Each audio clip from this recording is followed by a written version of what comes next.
Hello everyone, हमारे YouTube channel the pi class में आप सभी का स्वागत है।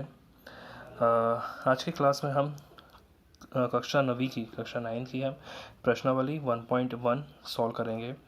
तो इस प्रश्नावली का नाम है संख्या पद्धति।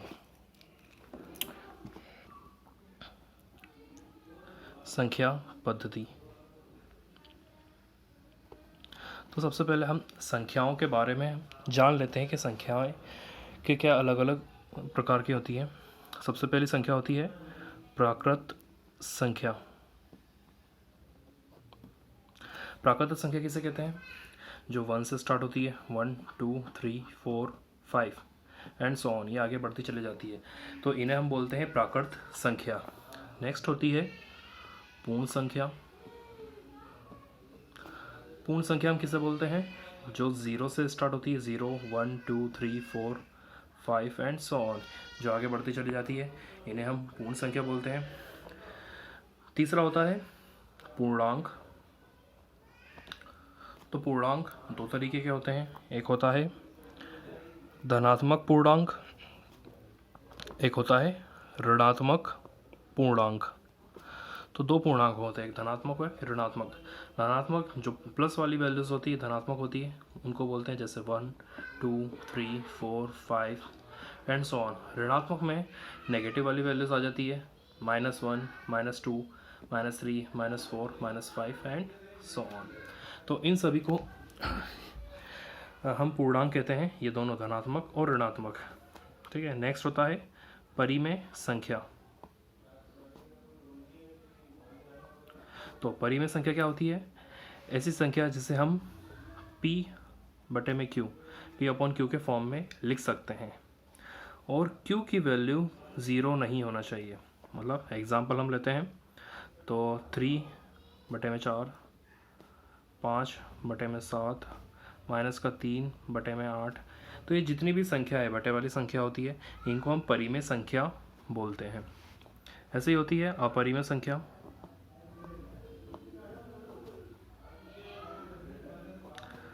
अपरिमेय संख्या जिसको आप p बटे q के फॉर्म में नहीं लिख सकते। ठीक है। इसका एग्जाम्पल होता है जो भी संख्या रूट में होती है, जैसे √2, √3, √5, √6, √7, ठीक है, या फिर पाई। तो ये सारी संख्या क्या हो जाएंगी? अपरिमेय संख्या। इसी हिसाब से एक और होती है वास्तविक संख्या। तो वास्तविक संख्या हम किससे बोलते हैं? तो वास्तविक संख्या के अंदर सभी आ जाती है। इसके अंदर प्राकृत संख्या भी आ जाएगी, पूर्ण संख्या भी आ जाएगी, पूर्णांक भी आ जाएगा, परिमेय संख्या भी आ जाएगी, अपरिमेय भी आ जाएगी। तो वास्तविक संख्या के अंदर ये सभी आ जाएगी। अब हम देखते हैं प्रश्नावली 1.1। तो प्रश्नावली 1.1 में जो सबसे पहले हम क्वेश्चन नंबर 4 देखते हैं। तो क्वेश्चन नंबर 4 में आपका सत्य असत्य बताना है, ट्रू और फॉल्स में। तो पहला देखो, प्रत्येक प्राकृत संख्या एक पूर्ण संख्या होती है। क्वेश्चन में पूछा है जितनी भी प्राकृत संख्या है, क्या आप उसको पूर्ण संख्या बोल सकते हो? तो देखिए अभी हमने क्या देखा, प्राकृत संख्या कहाँ से स्टार्ट होती है? 1 2 3 4 5 से। और पूर्ण संख्या कहाँ से स्टार्ट होती है? 0 1 2 3 4 5 से। यानी कि जितनी भी प्राकृत संख्या है वो पूर्ण संख्या के अंदर आ जाएंगी। 1 से स्टार्ट हो रहा है यहाँ से, तो यहाँ पे भी 1 से स्टार्ट हो रहा है, तो जितनी भी प्राकृत संख्या है वो पूर्ण संख्या के अंदर आएगी। मतलब ये वाला आपका क्या हो जाएगा? सत्य। इसी हिसाब से प्रत्येक पूर्णांक एक पूर्ण संख्या होती है। तो जितने भी पूर्णांक है, तो देखो पूर्णांक हमने दो देखे थे, 1 2 3 4 5 और -1 -2 -3 -4 5।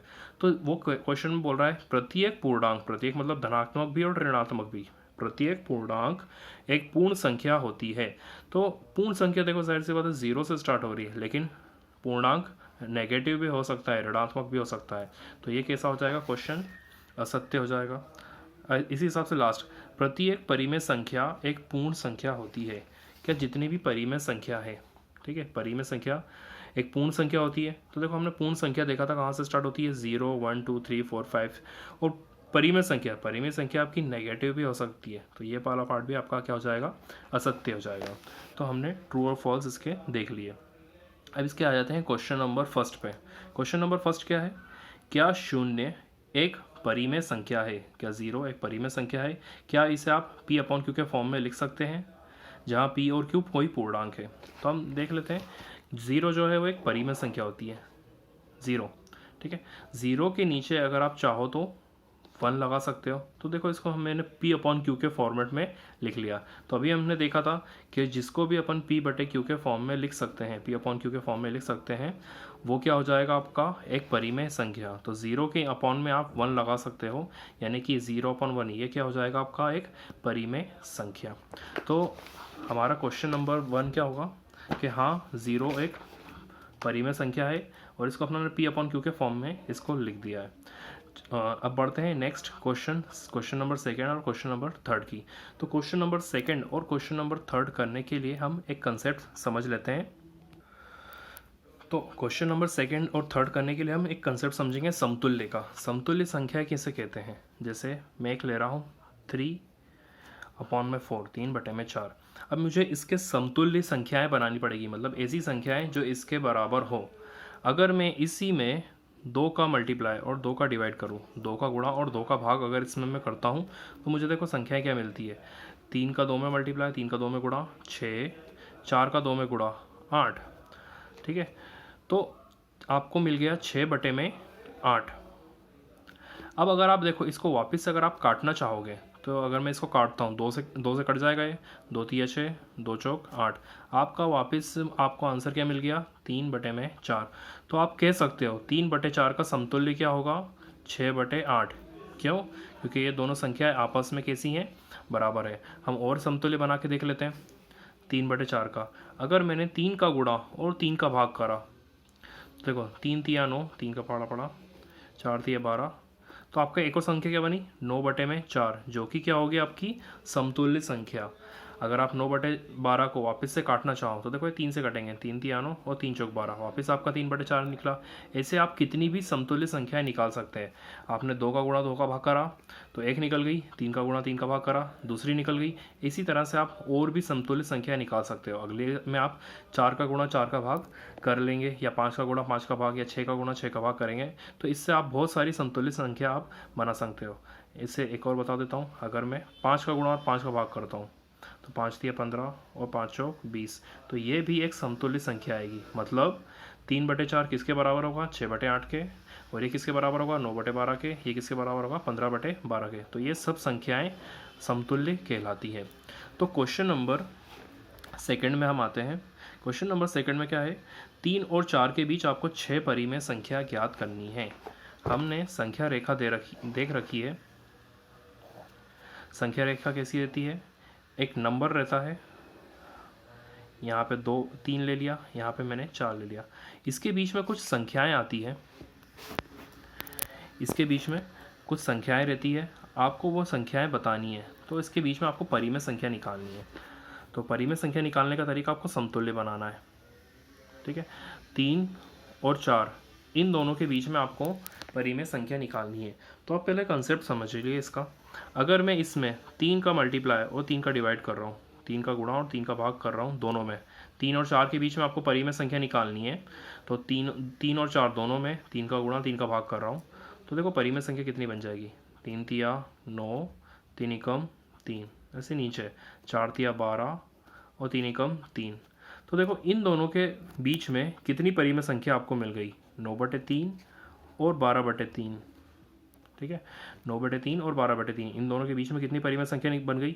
9 के बाद आएगा आपका 10, 10/3, 10 के बाद आ जाएगा आपका 11, 11/3, और 11 के बाद 12, 12/3। तो देखो आपने 3 का गुणा और 3 का भाग करा था, तो आपको इन दोनों के बीच में 2 परिमेय संख्या आपको मिल गई। ठीक है, इसी तरीके से अगर आप इसमें 4 का गुणा और 4 का भाग करते हैं तो आपको 3 परिमेय संख्या मिल जाती। अगर आप 5 का गुणा और 5 का भाग करते हैं तो आपको 4 परिमेय संख्या मिल जाती। अगर आप 6 का गुणा 6 का भाग करते हैं तो आपको 5 परिमेय संख्या निकल जाती। मतलब कहने का ये है कि आप जिस चीज़ का गुणा भाग करोगे उससे एक कम परिमेय संख्या आपको इसमें मिल जाएगी। तो देखो क्वेश्चन में क्या था?